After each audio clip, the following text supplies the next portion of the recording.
আজকের এই অনুষ্ঠানের সম্মানিত সভাপতি, উপস্থিত নেতৃবৃন্দ, শ্রদ্ধেয় মুরব্বিয়ান ইকরাম, ভাই এবং বোনেরা, আসসালামু আলাইকুম ওয়া রাহমাতুল্লাহি ওয়া বারাকাতুহু। আমিতে আমাদের কর্মসূচি কি হবে তার একটি খসড়া উপস্থাপন করার জন্য চেষ্টা করব। আল্লাহ আমাকে তৌফিক দান করুন। দেখতে পাবেন, আমি মুখে বলবো। প্রথম যে স্লাইডটি আমরা রেখেছি সেখানে বাংলাদেশকে একটি রাষ্ট্র হিসেবে গড়ে তোলা হলো আমাদের উদ্দেশ্য। বাংলাদেশ জামাত ইসলামী আমাদের লক্ষ্য এবং উদ্দেশ্য এটাই। আমাদের এই প্রিয় মাতৃভূমি বাংলাদেশকে একটি কল্যাণ রাষ্ট্রে আমরা গঠন করতে চাই। এই জন্যই আমাদের নেতৃবৃন্দ তাদের মূল্যবান সম্পদ, তাদের জীবনকেও বিলিয়ে দিয়েছেন। আমাদের আমিরে জামাত মাওলানা মতিউর রহমান নিজামী শাহাদাত বরণ করেছেন, তবুও অন্যায়ের কাছে মাথা নত করেন নাই। একটাই উদ্দেশ্য ছিল, এই দেশকে একটি কল্যাণ রাষ্ট্রে পরিণত করবেন। তার অন্য কোনো দুর্নীতি, স্বজনপ্রীতি, কোনো ধরনের অভিযোগ তার বিরুদ্ধে আনা সম্ভব হয়নি। ওনাকে অনেক চাপ দেওয়া হয়েছিল। আল্লামা দেলাওয়ার হোসেন সাঈদী, কোরআনের পাখি, তাকেও চাপ দেওয়া হয়েছিল। রিমান্ডে নিয়ে দিনের পর দিন, মাসের পর মাস একটাই কথা, যে আপনারা 4 দলীয় ঐক্যজোট থেকে বেরো আসেন। তাহলে কি হবে? তাহলে আমাদের এই ইসলামপন্থী ডানপন্থী ব্লকটা দুর্বল হয়ে যাবে, ফ্র্যাকশন হয়ে যাবে। কিন্তু ওনারা সেই চাপের কাছে নতি স্বীকার করেন নাই এবং শাহাদাতের সেই অমীয় পেয়ালা পান করেছেন, তবুও অন্যায়ের কাছে মাথা নত করেন নাই। সম্মানিত সুধীমণ্ডলী, সেই উদ্দেশ্যকে সামনে নিয়েই আমরা যে কার্যক্রমগুলো হাতে নিয়েছি, এ পর্যায়ে কয়েকটি বিষয় এখানে তুলে ধরার চেষ্টা করেছি। আমি পল্টনে সবচাইতে গুরুত্বপূর্ণ জায়গায় একটি কলেজ আছে, যেটা একসময় ছিল পল্টন গার্লস কলেজ। 1964 সালে কলেজটা প্রতিষ্ঠিত হয়। তো সেই কলেজ এখন ছেলে মেয়ে উভয়ই পড়াশোনা করতে পারছে। এই কলেজের গভর্নিং বডির সভাপতি হিসাবে আমি দায়িত্ব পালন করছি। আমি পাশাপাশি দারুল ইসলাম ট্রাস্ট, আমাদের জামাতের কেন্দ্রীয় পর্যায়ের একটি ট্রাস্ট আছে, সেই ট্রাস্টের আমি ভাইস চেয়ারম্যান হিসাবে কর্মরত আছি। আলফালা, আপনারা আলফালা ট্রাস্টের নাম শুনেছেন, সেখানকার কার্যনির্বাহী কমিটিতে আছি। আপনারা জানেন, বাংলাদেশের স্বাধীনতা সার্বভৌমত্বের পক্ষে যে কয়েকটি পত্রিকা কাজ করে, তার মধ্যে সবচাইতে প্রাচীনতম পত্রিকার মধ্যে একটি হলো দৈনিক সংগ্রাম। এই পত্রিকার পরিচালনা পর্ষদের আমি একজন সদস্য আছি। এরপরে আপনারা জানেন যে শিক্ষা, সাহিত্য, সংস্কৃতি, এই কাজের জন্য বই অত্যন্ত গুরুত্বপূর্ণ একটি হাতিয়ার, ফ্যাক্টর। বাংলাদেশ কোঅপারেটিভ বুক সোসাইটির আমি একজন সদস্য হিসাবে কাজ করছি।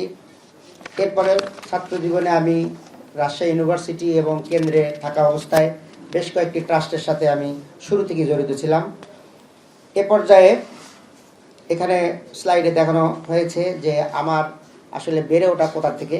আমার জন্ম সিরাজগঞ্জ জেলার উল্লাপাড়া উপজেলায়। সেখানে আমার জন্ম হয়েছে 1977 সালে। এরপর আমার শিক্ষা প্রতিষ্ঠানের বর্ণনা দেওয়া আছে, যেগুলো আমি আগে বলেছি। পেশাগত জীবনে আমি একজন অ্যাডভোকেট হিসেবে ঢাকা বার অ্যাসোসিয়েশনের মেম্বার এবং ইবডিসিনা ট্রাস্টের আমি আইন উপদেষ্টা হিসেবে কাজ করছি। এছাড়াও বিভিন্ন শিক্ষা, গবেষণা, মিডিয়ার সাথে আমি জড়িত আছি। এরপর এখানে ছাত্র শিবিরে যোগদানের একটা ইতিহাস বলা হয়েছে। আমি 1989 সালে ছাত্র শিবিরে যোগদান করেছিলাম।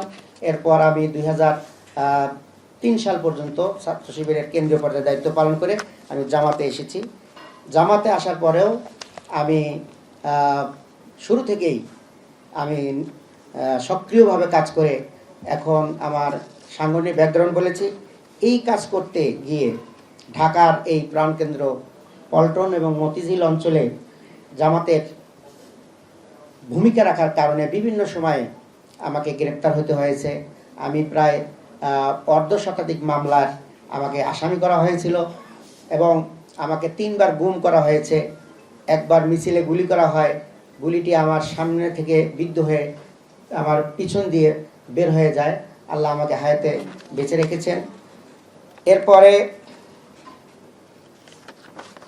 কারাবরণের বিভিন্ন সময়ে 14, 15, 16 বিভিন্ন সময় আমাকে একাধিকবার গ্রেপ্তার করা হয়েছে এবং শবে বরাতের দিনে আমি পল্টন থানা রিমান্ডে থেকেছি, ঈদের সময় আমি জেলখানা থেকেছি। এগুলো আমাদের পর্যায়ের নেতৃবৃন্দ যারা আছেন, আমাদের কর্মীরা, এরকম অসংখ্য ভাই বোনেরা এই জুলুমের শিকার হয়েছে। সেই জুলুমের শিকারকারীদের মধ্যে আমি একজন। এরপরে এই বাংলাদেশের মানুষ এই শেখ হাসিনার ফেসিবাদীর হাত থেকে উত্তরণের জন্য বিভিন্ন সময়ে আন্দোলন সংগ্রাম গড়ে তুলেছে। সেই আন্দোলন সংগ্রামের এক পর্যায়ে 24 সালে যখন একদম লাস্ট পর্যায়ে আসে, সেই আন্দোলন সংগ্রামেও জামাতের নেতৃবৃন্দ, কেন্দ্রীয় নেতৃবৃন্দ বসে থাকার কোনো সুযোগ ছিল না। সেই সুবাদে আমিও সক্রিয়ভাবে এই কাজে অংশগ্রহণ করি। একদম শুরু থেকে, পরিকল্পনা থেকে শুরু করে সর্বশেষ বিজয়ের দিন 5ই আগস্ট পর্যন্ত আমরা সক্রিয় ছিলাম। আমাদের নেতৃবৃন্দের সাথে আমিও শাহবাগে গিয়েছি এবং বিজয়ের সেই ওই ক্ষণে, সন্ধিক্ষণে আমি ঢাকা বিশ্ববিদ্যালয়ের কেন্দ্রীয় জামে মসজিদে গিয়ে আসরের নামাজ আদায় করেছি। আমাদের মহানগরের আমির সহ আমাদের মহানগর সেক্রেটারি, আমরা সেখানে আসরের নামাজ পড়ে উন্মুক্ত ময়দানে আমরা সিজদা করেছি, আল্লাহর শুকরিয়া আদায় করে আমরা সেখান থেকে মিছিল সহকারে আমাদের মহানগরী কার্যালয়ে এসে হাজির হই। সম্মানিত সুধীমণ্ডলী, এই প্রেক্ষাপটে আল্লাহ রাব্বুল আলামিন আমাদের যে সুন্দর একটি পরিবেশ তৈরি করে দিয়েছেন, এই পরিবেশে আমরা বাংলাদেশে আমাদের সেই কাঙ্ক্ষিত স্বপ্ন বাস্তবায়নের প্রেক্ষাপটে আমরা ঢাকার প্রাণকেন্দ্র এই মতিঝিলেও বিজয় অর্জন করতে চাই। আল্লাহর রহমত এবং আপনাদের সহযোগিতায় আমরা এই কাজটাকে বিজয়ের দ্বারপ্রান্তে নিয়ে যেতে পারবো ইনশাআল্লাহ। সম্মানিত ভাই এবং বোনেরা,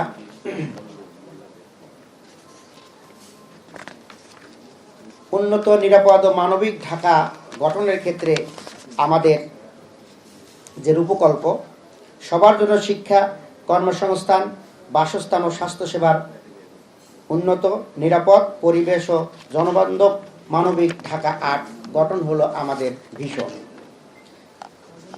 এই ভিশন বাস্তবায়নের জন্য আমাদের 7 দফা পরিকল্পনা রয়েছে।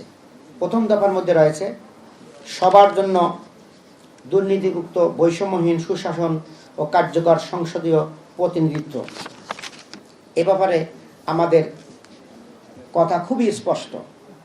ঢাকা একটা মেগা সিটি, পৃথিবীর অনেকগুলো বড় শহরের মধ্যে ঢাকা একটি অন্যতম বৃহৎ সিটি।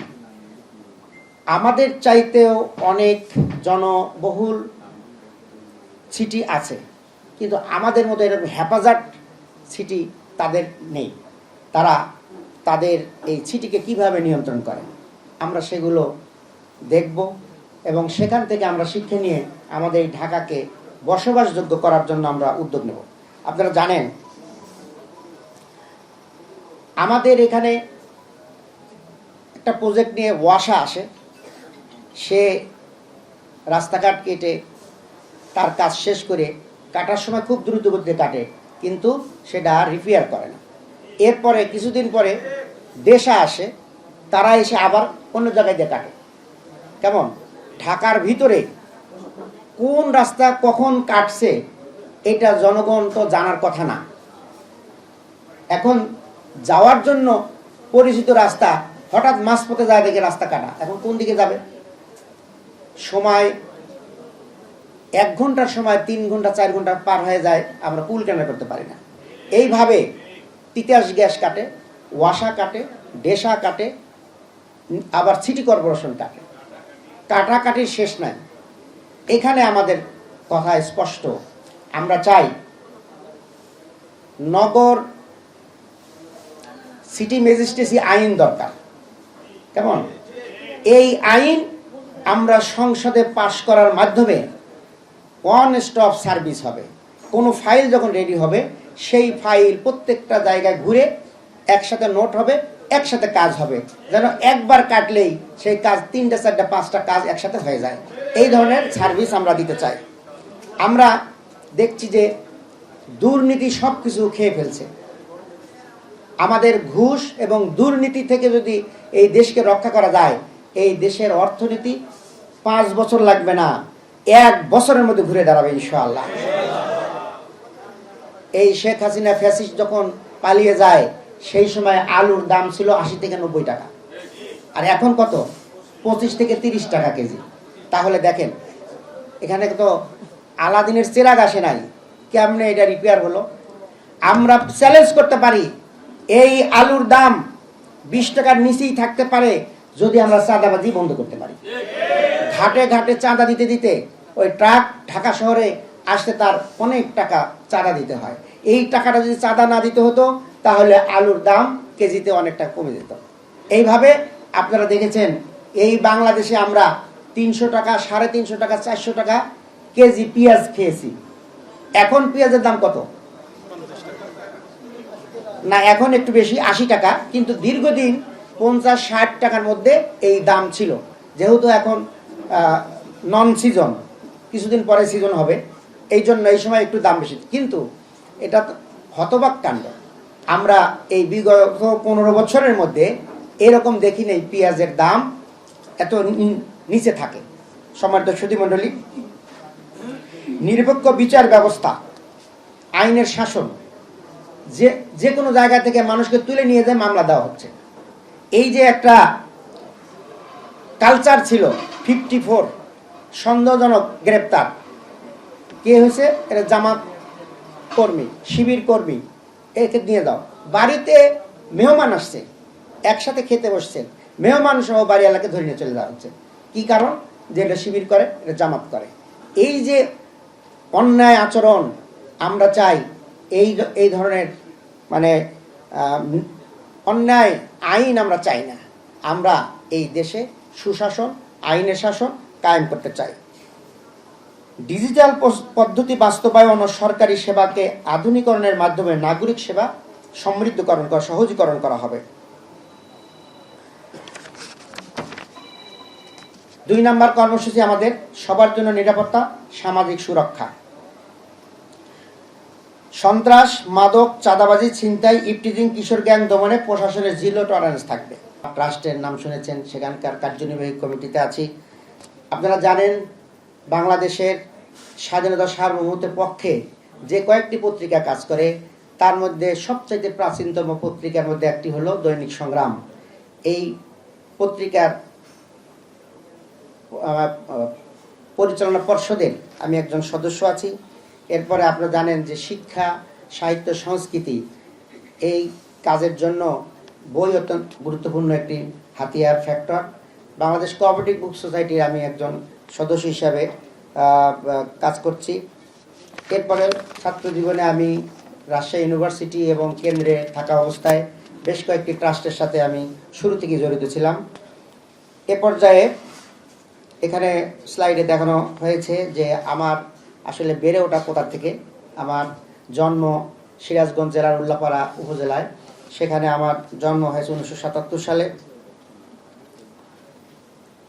এরপর আমার শিক্ষা প্রতিষ্ঠানের বর্ণনা দেওয়া আছে, যেগুলো আমি আগে বলেছি। পেশাগত জীবনে আমি একজন অ্যাডভোকেট হিসেবে ঢাকা বার অ্যাসোসিয়েশনের মেম্বার এবং ইবলিসিনা ট্রাস্টের আমি আইন উপদেষ্টা হিসেবে কাজ করছি। এছাড়াও বিভিন্ন শিক্ষা, গবেষণা, মিডিয়ার সাথে আমি জড়িত আছি। এরপর এখানে ছাত্র শিবিরে যোগদানের একটা ইতিহাস বলা হয়েছে। আমি 1989 সালে ছাত্র শিবিরে যোগদান করেছিলাম। এরপর আমি 2003 সাল পর্যন্ত ছাত্র শিবিরের কেন্দ্রীয় পর্যায়ে দায়িত্ব পালন করে আমি জামাতে এসেছি। জামাতে আসার পরেও আমি শুরু থেকেই আমি সক্রিয়ভাবে কাজ করে এখন আমার সাংগঠনিক ব্যাকগ্রাউন্ড বলেছি। এই কাজ করতে গিয়ে ঢাকার এই প্রাণকেন্দ্র পল্টন এবং মতিঝিল অঞ্চলে জামাতের ভূমিকা রাখার কারণে বিভিন্ন সময়ে আমাকে গ্রেপ্তার হতে হয়েছে। আমি প্রায় অর্ধশতাধিক মামলার আমাকে আসামি করা হয়েছিল এবং আমাকে 3 বার গুম করা হয়েছে। একবার মিছিলে গুলি করা হয়, গুলিটি আমার সামনে থেকে বিদ্ধ হয়ে আমার পিছন দিয়ে বের হয়ে যায়। আল্লাহ আমাকে হায়াতে বেঁচে রেখেছেন। এরপরে কারাবরণের বিভিন্ন সময়ে 14, 15, 16 বিভিন্ন সময় আমাকে একাধিকবার গ্রেপ্তার করা হয়েছে এবং শবে বরাতের দিনে আমি পল্টন থানা রিমান্ডে থেকেছি। ঈদের সময় আমি জেলখানা থেকেছি। এগুলো আমাদের নেতৃ পর্যায়ের নেতৃবৃন্দ যারা আছেন, আমাদের কর্মীরা এরকম অসংখ্য ভাই বোনেরা এই জুলুমের শিকার হয়েছে। সেই জুলুমের শিকারকারীদের মধ্যে আমি একজন। এরপরে এই বাংলাদেশের মানুষ এই শেখ হাসিনার ফেসিবাদীর হাত থেকে উত্তরণের জন্য বিভিন্ন সময়ে আন্দোলন সংগ্রাম গড়ে তুলেছে। সেই আন্দোলন সংগ্রামের এক পর্যায়ে 24 সালে যখন একদম লাস্ট পর্যায়ে আসে, সেই আন্দোলন সংগ্রামেও জামাতের নেতৃবৃন্দ, কেন্দ্রীয় নেতৃবৃন্দ বসে থাকার কোনো সুযোগ ছিল না। সেই সুবাদে আমিও সক্রিয়ভাবে এই কাজে অংশগ্রহণ করি। একদম শুরু থেকে, পরিকল্পনা থেকে শুরু করে সর্বশেষ বিজয়ের দিন 5ই আগস্ট পর্যন্ত আমরা সক্রিয় ছিলাম। আমাদের নেতৃবৃন্দের সাথে আমিও শাহবাগে গিয়েছি এবং বিজয়ের সেই ওই ক্ষণে, সন্ধিক্ষণে আমি ঢাকা বিশ্ববিদ্যালয়ের কেন্দ্রীয় জামে মসজিদে গিয়ে আসরের নামাজ আদায় করেছি। আমাদের মহানগরের আমির সহ আমাদের মহানগর সেক্রেটারি, আমরা সেখানে আসরের নামাজ পড়ে উন্মুক্ত ময়দানে আমরা সিজদা করেছি। আল্লাহর শুকরিয়া আদায় করে আমরা সেখান থেকে মিছিল সহকারে আমাদের মহানগরী কার্যালয়ে এসে হাজির হই। সম্মানিত সুধীমণ্ডলী, এই প্রেক্ষাপটে আল্লাহ রাব্বুল আলামিন আমাদের যে সুন্দর একটি পরিবেশ তৈরি করে দিয়েছেন, এই পরিবেশে আমরা বাংলাদেশে আমাদের সেই কাঙ্ক্ষিত স্বপ্ন বাস্তবায়নের প্রেক্ষাপটে আমরা ঢাকার প্রাণকেন্দ্র এই মতিঝিলেও বিজয় অর্জন করতে চাই। আল্লাহর রহমত এবং আপনাদের সহযোগিতায় আমরা এই কাজটাকে বিজয়ের দ্বারপ্রান্তে নিয়ে যেতে পারবো ইনশাআল্লাহ। সম্মানিত ভাই এবং বোনেরা,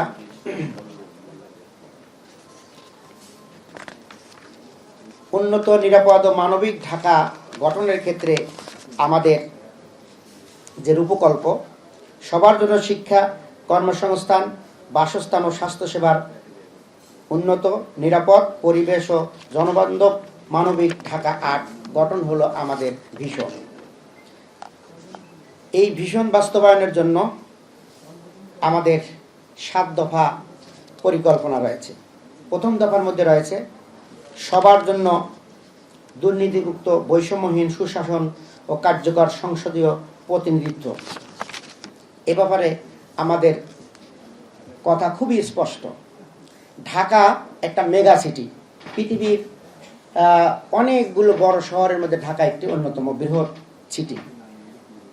আমাদের চাইতেও অনেক জনবহুল সিটি আছে, কিন্তু আমাদের মধ্যে এরকম হ্যাপাজার্ড সিটি তাদের নেই।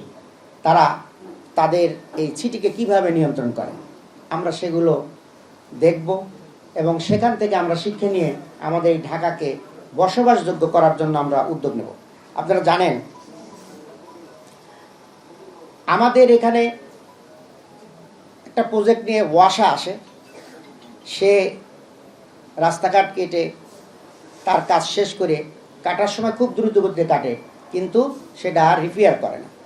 এরপরে কিছুদিন পরে দেশা আসে, তারা এসে আবার অন্য জায়গায় দিয়ে কাটে। কেমন? ঢাকার ভিতরে কোন রাস্তা কখন কাটছে এটা জনগণ তো জানার কথা না। এখন যাওয়ার জন্য পরিচিত রাস্তা, হঠাৎ মাঝপথে যায় দেখে রাস্তা কাটা, এখন কোন দিকে যাবে? সময় 1 ঘন্টার সময় 3 ঘন্টা 4 ঘন্টা পার হয়ে যায়, আমরা কুল কেনা করতে পারি না। এইভাবে তিতাস গ্যাস কাটে, ওয়াসা কাটে, ডেসা কাটে, আবার সিটি কর্পোরেশন কাটে, কাটাকাটির শেষ নাই। এখানে আমাদের কথা স্পষ্ট, আমরা চাই নগর সিটি ম্যাজিস্ট্রেসি আইন দরকার। কেমন? এই আইন আমরা সংসদে পাশ করার মাধ্যমে ওয়ান স্টপ সার্ভিস হবে। কোনো ফাইল যখন রেডি হবে, সেই ফাইল প্রত্যেকটা জায়গায় ঘুরে একসাথে নোট হবে, একসাথে কাজ হবে, যেন একবার কাটলেই সেই কাজ 3টা 4টা 5টা কাজ একসাথে হয়ে যায়। এই ধরনের সার্ভিস আমরা দিতে চাই। আমরা দেখছি যে দুর্নীতি সব কিছু খেয়ে ফেলছে। আমাদের ঘুষ এবং দুর্নীতি থেকে যদি এই দেশকে রক্ষা করা যায়, এই দেশের অর্থনীতি 5 বছর লাগবে না, 1 বছরের মধ্যে ঘুরে দাঁড়াবে ইনশাআল্লাহ। এই শেখ হাসিনা ফ্যাসিস্ট যখন পালিয়ে যায়, সেই সময় আলুর দাম ছিল 80 থেকে 90 টাকা, আর এখন কত? 25 থেকে 30 টাকা কেজি। তাহলে দেখেন, এখানে তো আলাদিনের চেরাগ আসে নাই, কেমনে এটা রিপেয়ার হলো? আমরা চ্যালেঞ্জ করতে পারি এই আলুর দাম 20 টাকার নিচেই থাকতে পারে যদি আমরা চাঁদাবাজি বন্ধ করতে পারি। ঘাটে ঘাটে চাঁদা দিতে দিতে ওই ট্রাক ঢাকা শহরে আসতে তার অনেক টাকা চাঁদা দিতে হয়। এই টাকাটা যদি চাঁদা না দিতে হতো তাহলে আলুর দাম কেজিতে অনেকটা কমে যেত। এইভাবে আপনারা দেখেছেন এই বাংলাদেশে আমরা 300 টাকা, 350 টাকা, 400 টাকা কেজি পেঁয়াজ খেয়েছি। এখন পেঁয়াজের দাম কত? না, এখন একটু বেশি, 80 টাকা। কিন্তু দীর্ঘদিন 50-60 টাকার মধ্যে এই দাম ছিল।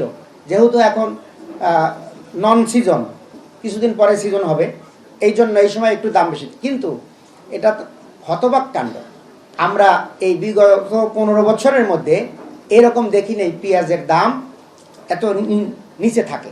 সম্মানিত সুধীমণ্ডলী, নিরপেক্ষ বিচার ব্যবস্থা, আইনের শাসন, যে কোনো জায়গা থেকে মানুষকে তুলে নিয়ে যায় মামলা দেওয়া হচ্ছে। এই যে একটা কালচার ছিল 54 সন্দেহজনক গ্রেপ্তার, কে হয়েছে? এটা জামাত কর্মী, শিবির কর্মী, একে নিয়ে দাও। বাড়িতে মেহমান আসছে, একসাথে খেতে বসছেন, মেহমান সহ বাড়ি এলাকাকে ধরে নিয়ে চলে যাওয়া হচ্ছে। কি কারণ? যে এটা শিবির করে, এটা জামাত করে। এই যে অন্যায় আচরণ, আমরা চাই এই ধরনের মানে অন্যায় আইন আমরা চাই না। আমরা এই দেশে সুশাসন, আইনের শাসন কায়েম করতে চাই। ডিজিটাল পদ্ধতি বাস্তবায়ন ও সরকারি সেবাকে আধুনিকরণের মাধ্যমে নাগরিক সেবা সমৃদ্ধকরণ করা, সহজীকরণ করা হবে। 2 নম্বর কর্মসূচি আমাদের সবার জন্য নিরাপত্তা, সামাজিক সুরক্ষা। সন্ত্রাস, মাদক, চাঁদাবাজি, ছিনতাই, ইফটিজিং, কিশোর গ্যাং দমনে প্রশাসনের 0 টলারেন্স থাকবে। এখন আমরা বলতে চাই শুধুমাত্র শাসন করব, কিন্তু আমরা তাদের কিছু দেব না, তাহলে তো হবে না। আমরা যদি যুবকের হাতে কাজ তুলে দিতে পারি, তাহলে সে মাদকের কাছে যাবে কেন? যখন সে হতাশ হয়ে যায়, জীবনের নিয়ে যখন সে হতাশ, তার কিছুই হবে না, তখনই তো সে মাদকের কাছে চলে যায়। আমরা চাই যুবকদের হাতে কাজ দেব, যুবকদেরকে কর্মক্ষম রাখবো, তাদেরকে ট্রেনিং দেওয়া হবে, যুব সেন্টার করা হবে এবং তাদেরকে স্বপ্ন দেখানো হবে তারা মাদক থেকে দূরে যাবে। আর যখনই মাদক থেকে দূরে আসবে তখন চাঁদাবাজি অনেকটা কমে যাবে, ইফটিজিং কমে যাবে, কিশোর গ্যাংয়ের দৌরাত্ম্য কমে যাবে। মতিঝিলের এই ব্যাংকপাড়া, এখানে সুযোগ সুবিধা দেওয়া উচিত। আপনারা বাংলাদেশ ব্যাংকে যাবেন, গাড়ি রাখবেন কোথায়? গাড়ি রাখার সুযোগ আছে? কোনো ধরনের পার্কিং নাই। তাহলে ব্যবসায়ীদেরকে সুযোগ যদি আমরা না দিতে পারি, তাহলে ব্যবসা করবে কেন? এখানে আমরা ডিজিটাল মনিটরিংয়ের মাধ্যমে পুলিশি বুথ স্থাপন, আপনারা জানেন এখন পৃথিবীর এআই প্রযুক্তির মাধ্যমে অনেক কিছু সহজ করা হচ্ছে।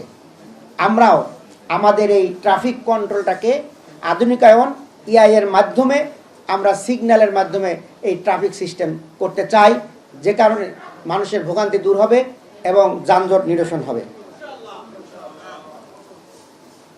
নারী এবং শিশুর নিরাপত্তা, আমাদের শিশুদের নিরাপত্তার আমরা খুবই উদ্বিগ্ন।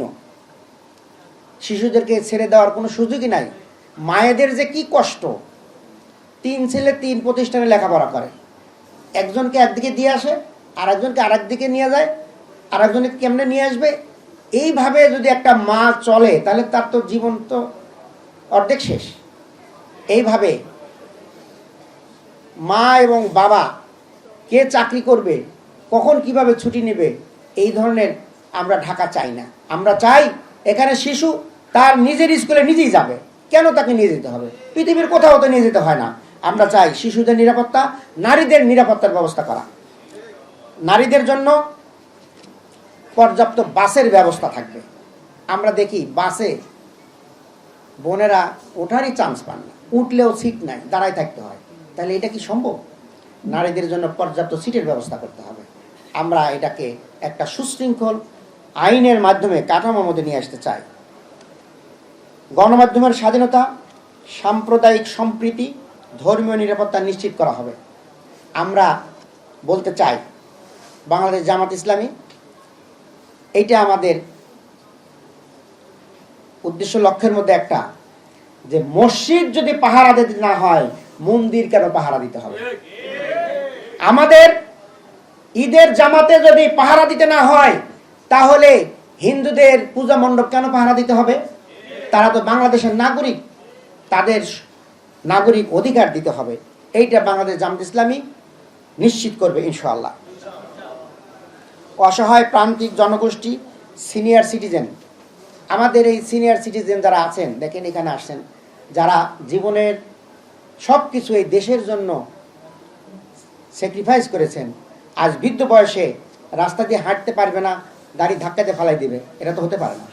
সিনিয়র সিটিজেন, নারী, শিশু, সংখ্যালঘু, প্রতিবন্ধীদের জন্য বিনামূল্যে বা সুলভ স্বাস্থ্যসেবা, বিশেষ ভাতা, অগ্রাধিকার সেবা চালু করায় সামাজিক নিরাপত্তা কর্মসূচি সম্প্রসারণ করা হবে ইনশাআল্লাহ।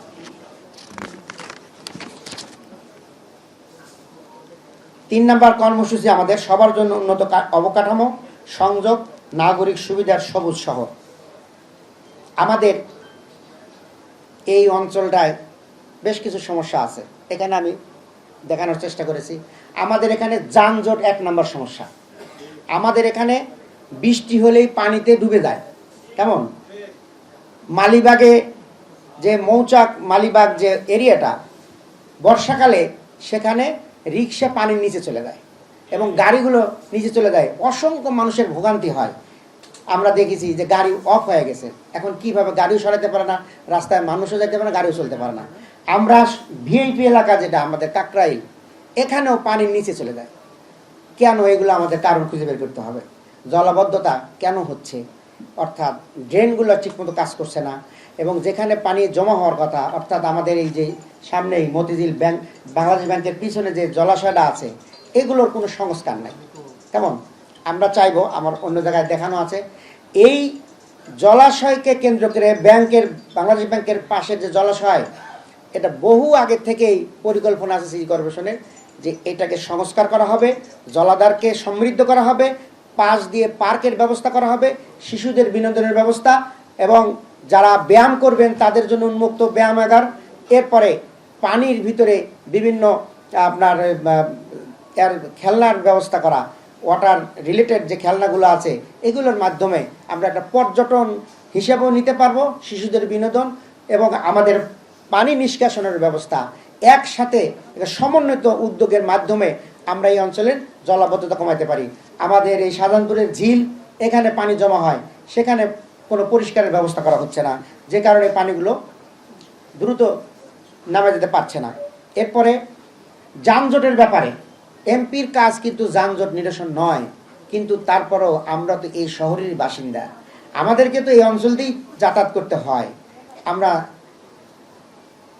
চিহ্নিত করেছি কি কারণে যানজটগুলো হয়। এখানে চাঁদাবাজরা একটা অংশ আছে, অন্যদিকে আইন শৃঙ্খলায় যারা নিয়োজিত আছে তারা যোগ সাজসে একটা ভয়ঙ্কর পরিস্থিতি সৃষ্টি করেছে, যে কারণে যানজট আমরা নিরসন করতে পারছি না। আমরা এই যারা হকাররা আছেন, হকারদেরকে তুলে দিলে তাদের পেটে লাথি মারা হবে, তাদেরকে একটা জায়গায়, নিয়ন্ত্রিত জায়গায় তাদেরকে অ্যাকোমোডেট করতে হবে, তারাও যেন খেয়ে পরে বাঁচতে পারে আর আমাদেরও যেন চলার পথটা সহজ হয়। এইভাবে একটা সমন্বিত উদ্যোগের ব্যবস্থা করা হবে। নির্বিচ্ছিন্ন বিদ্যুৎ, গ্যাস, পানি সরবরাহ। দেখেন, গতকালকে পরশুদিন খবর পেয়েছি যে আমাদের শাহজাহানপুর রেলওয়ে কলোনিতে পানির ব্যবস্থা নাই, পানির লাইন রিপেয়ার করা হচ্ছে এবং কবে ঠিক হবে জানা নেই। মানুষের, শিশু, বৃদ্ধ সবার পানির ব্যাপক কষ্ট হচ্ছে। আমরা জরুরি ভিত্তিতে সেখানে জামাতের পক্ষ থেকে ওয়াসা থেকে পানি কিনে আমরা সেখানে সরবরাহ করেছি এবং আমরা বলে আসছি যতদিন পর্যন্ত এটা সারা না হবে ততদিন পর্যন্ত আমাদের এই সার্ভিস অব্যাহত থাকবে। কিন্তু এটা কিভাবে, কয়দিন আমরা এটা দিতে পারবো?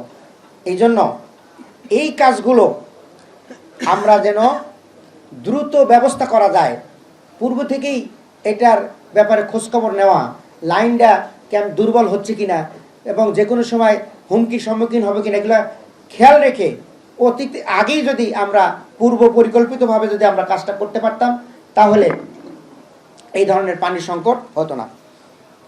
বহুতল, আমি এর আগে বলেছি যে আমাদের এখানে কোনো গাড়ি পার্কিংয়ের ব্যবস্থা নাই। সরকার যদি বহুতল বিশিষ্ট পার্কিংয়ের ব্যবস্থা করে তাহলে কিন্তু মানুষ টাকা দিয়ে গাড়ি রাখবে, যানজটও নিরসন হবে। এইভাবে ফুটপাত সংস্কার, তারপর দুর্যোগ প্রস্তুতির আগাম আমরা ব্যবস্থা গ্রহণ, অগ্নি নির্বাপক এবং পার্ক, খেলার মাঠ, কবরস্থান, নিরাপদ আবাসনের আধুনিক সুবিধা সম্প্রসারণ, পরিকল্পিত বৃক্ষরোপণ, ভার্টিক্যাল গার্ডেন, এরপরে ছাদ বাগান সহ নানাবিধ উদ্যোগের মাধ্যমে আমরা আমাদের এই কর্মসূচি বাস্তবায়ন করবো ইনশাল্লাহ। সবার জন্য শিক্ষা ও দক্ষতা উন্নয়ন 4 নম্বর কর্মসূচি। আমাদের এই এলাকায় কিছু প্রতিষ্ঠান, শিক্ষা প্রতিষ্ঠান নাম করা আছে কিন্তু অপ্রতুল, আরও বেশ কিছু প্রতিষ্ঠান হওয়া উচিত। স্কুলগুলোকে ডিজিটাল সুবিধার আওতায় নিয়ে আসা, স্মার্ট স্কুলে রূপান্তর করা, তরুণদেরকে তথ্য প্রযুক্তিতে তাদেরকে আরও ট্রেন্ড আপ করা, মানসম্পন্ন নতুন বিশ্ববিদ্যালয় কারিগরি প্রতিষ্ঠান গড়ে তোলা, মেধাবী শিক্ষার্থীদের জন্য গ্লোবাল ট্যালেন্ট প্রোগ্রাম, উচ্চশিক্ষা সহায়তা করা, শাহবাগ পাবলিক লাইব্রেরি ও বিশ্ববিদ্যালয় এলাকায় শিক্ষার্থীদের জন্য উচ্চ গতির বিনামূল্যে ইন্টারনেট জোন সার্ভিস দেওয়া, সবার জন্য কর্মসংস্থান ও অর্থনৈতিক সমৃদ্ধি। আমাদের এই এলাকাটা বাণিজ্যিক এবং অর্থনৈতিক জোন বলা যায়। নতুন বিনিয়োগ আকর্ষণ, তরুণদের জন্য স্টার্ট আপ ফান্ড, কর্মসংস্থানের সুযোগ সৃষ্টি করা। অর্থাৎ আমাদের ক্ষুদ্র উদ্যোক্তা যারা আছেন তাদের পক্ষে সম্ভব না মতিঝিলে একটা বড়সড় অফিস নিয়ে সেখানে কার্যক্রম পরিচালনা করা। আমরা কি করতে পারি, সরকার যদি এরকম সুন্দর অ্যারেঞ্জমেন্ট করে দেয়, সেখানে ছোট ছোট উদ্যোক্তা ফার্ম এসে একদিন ট্রেনিং করবে, তাহলে আমার যে অবকাঠামোগুলো আমি পেলাম, আমি 5,000 টাকা ভাড়া দিয়ে সেখানে কাজটা করে গেলাম। এইভাবে অসংখ্য ছোট ছোট উদ্যোক্তারা সরকারের এই ফ্যাসিলিটি নিয়ে তারা বড় বড় গ্রুপ তৈরি করতে পারবে। সেই কাজগুলো আমরা করতে চাই। চাঁদাবাজ মুক্ত স্বাধীন ব্যবসার পরিবেশ নিশ্চিত করতে হবে। চাঁদাবাজগুলো আমাদের এই অর্থনীতিকে পুঙ্গ করে দিচ্ছে, রন্ধ্রে রন্ধ্রে ঢুকে আমাদের অর্থনীতিকে আগাতে দিচ্ছে না। হকারদের ব্যাপারে আমি কথা বলেছি। মতিঝিল এলাকায় রাতেও কর্ম চঞ্চল রাখার জন্য নিরাপদ নাইট মার্কেট ও ফুড কোর্ট চালু করা। আপনারা যারা পৃথিবীর বিভিন্ন রাষ্ট্রে গেছেন, বড় বড় জায়গায় দেখবেন রাত দিন সমান তালে ব্যবসা বাণিজ্য চলছে। রাতকে দিন আমরা মক্কা মদিনাও দেখেছি এবং আরও যেগুলো বড় বড় সিটিগুলো দেখেছি, রাতে বাজার চলছে। কিন্তু আমাদের এখানে কি, আমরা 8টা 9টার পরে আর শূন্য, কারণ আমাদের নিরাপত্তার অভাব। কেমন, যারা ব্যবসা করতে আসবে তাদেরও সমস্যা, যারা সার্ভিস দিবে, যারা ক্লায়েন্ট তাদেরও সমস্যা। আমরা চাই এখানে একটা নিরাপদ একটা ব্যবস্থা করা, যে যার মাধ্যমে রাত দিন 24 ঘন্টা আমাদের কার্যক্রম পরিচালিত হবে। শ্রম আইন বাস্তবায়নে আমাদের শ্রমিকদের ন্যায্য অধিকার ফিরে দেওয়া, দ্রব্যমূল্য নিয়ন্ত্রণ রাখা, ক্ষুদ্র উদ্যোক্তা ও হস্তশিল্পীদের জন্য সহায়তা কর্মসূচি, নারী উদ্যোক্তার জন্য বিশেষ ঋণ ও প্রশিক্ষণ সুবিধা সম্প্রসারণ। আমাদের অর্ধেক হলো নারী। দেশকে আগানোর জন্য এই অর্ধেক অংশকে যদি আমরা অফ রাখি তাহলে দেশ তো অর্ধেক এমনি অফ হয়ে থাকবে। এই জন্য আমাদেরকে সামনের দিনে দেশকে এগিয়ে নিয়ে যাওয়ার জন্য নারীদেরকে সামনে এগিয়ে নিয়ে আসতে হবে।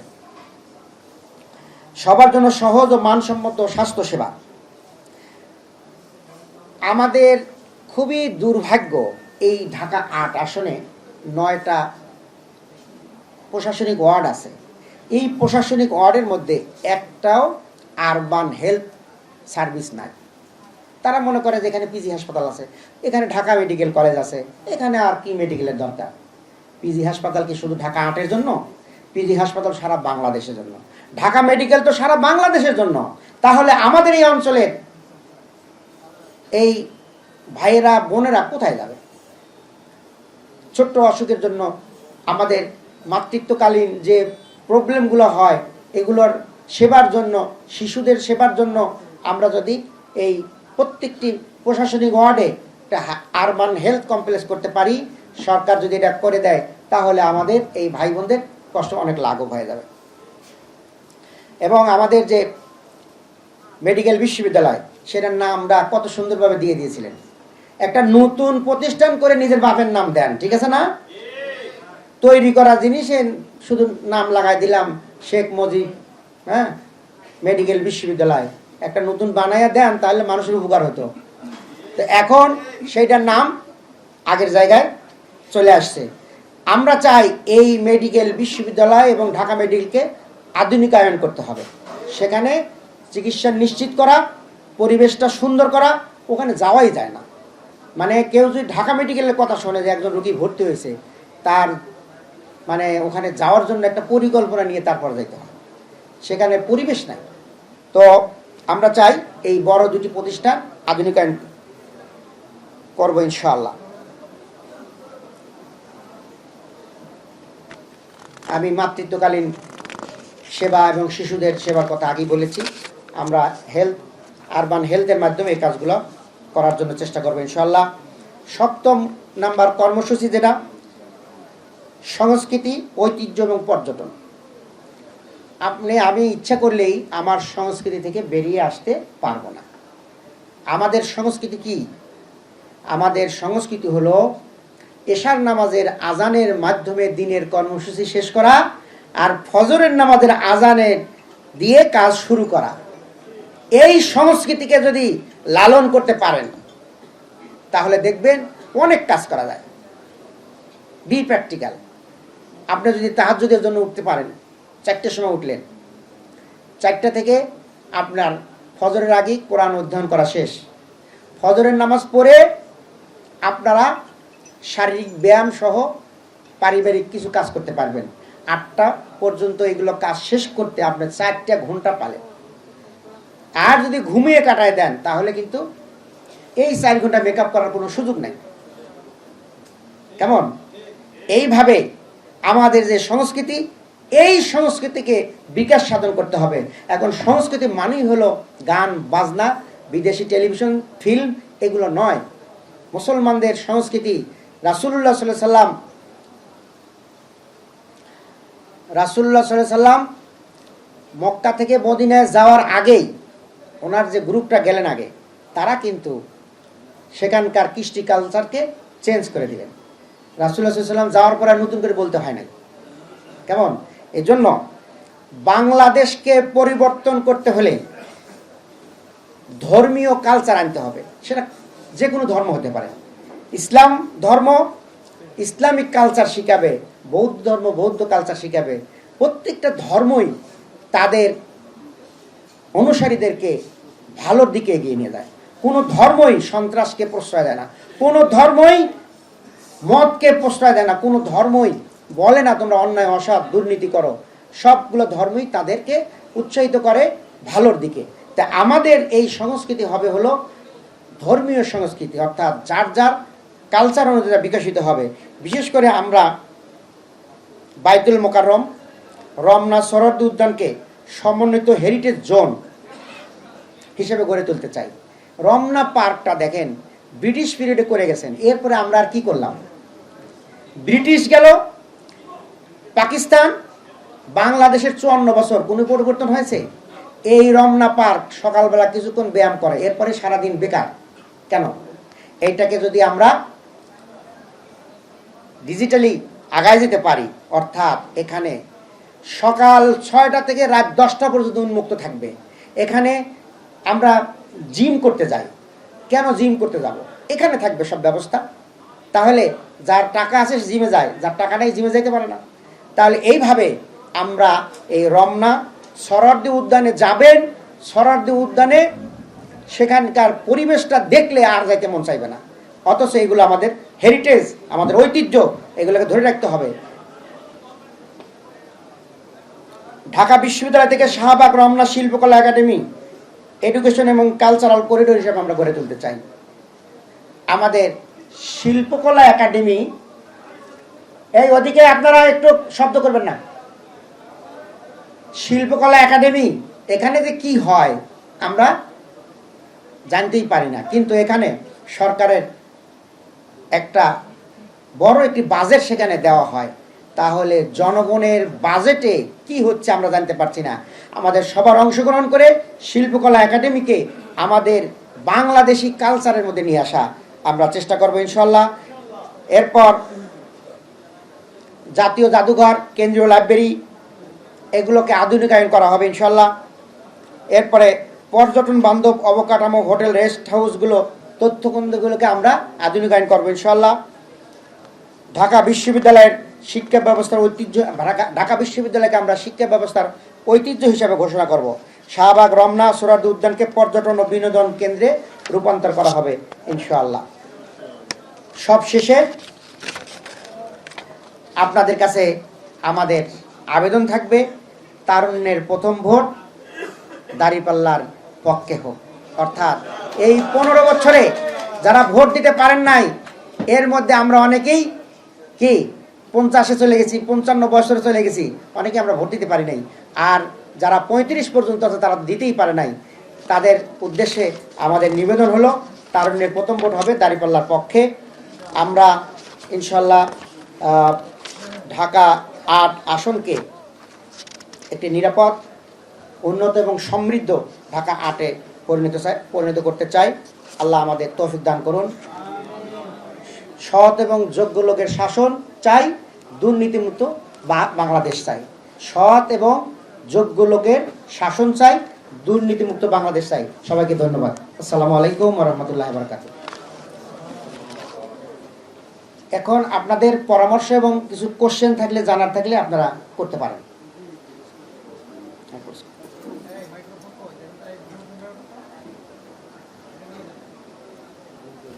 জি ভাই বলেন, সুমন ভাই।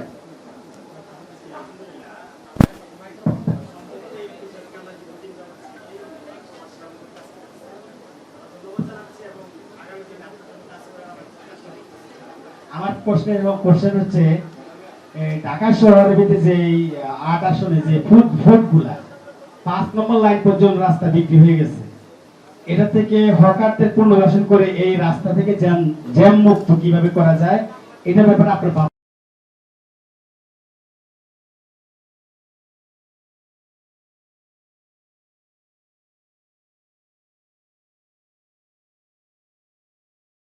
ঢাকা 8 আসনে চলে, এই ব্যাপারে আপনার 3টা প্রশ্ন, 3 বিষয় আপনার ধারণা কি হবে, আমাদেরকে কি আশ্বাস দিচ্ছেন এগুলা থেকে মুক্তি দেওয়ার জন্য?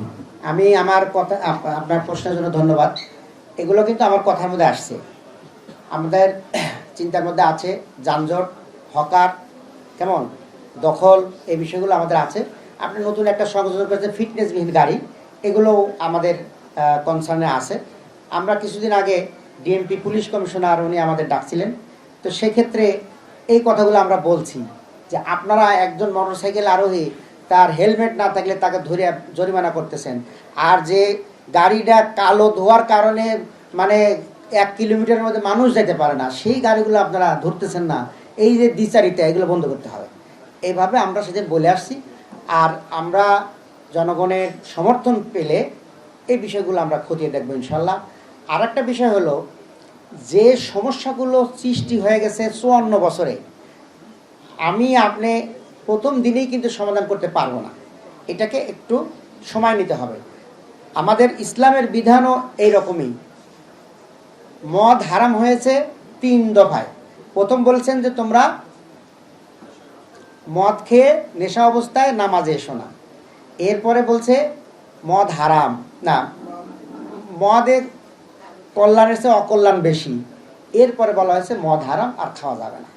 এইভাবে আমরা ধাপে ধাপে এই কাজগুলো সমাধান করব, যাতে মানুষও বিরক্ত না হয়, তাদেরও সুযোগ করে দেওয়া, হকারদেরকে পুনর্বাসন করা, রাস্তাগুলো দখলমুক্ত করা। এইভাবে আস্তে আস্তে ধাপে ধাপে আমরা কাজগুলো করবো ইনশাআল্লাহ।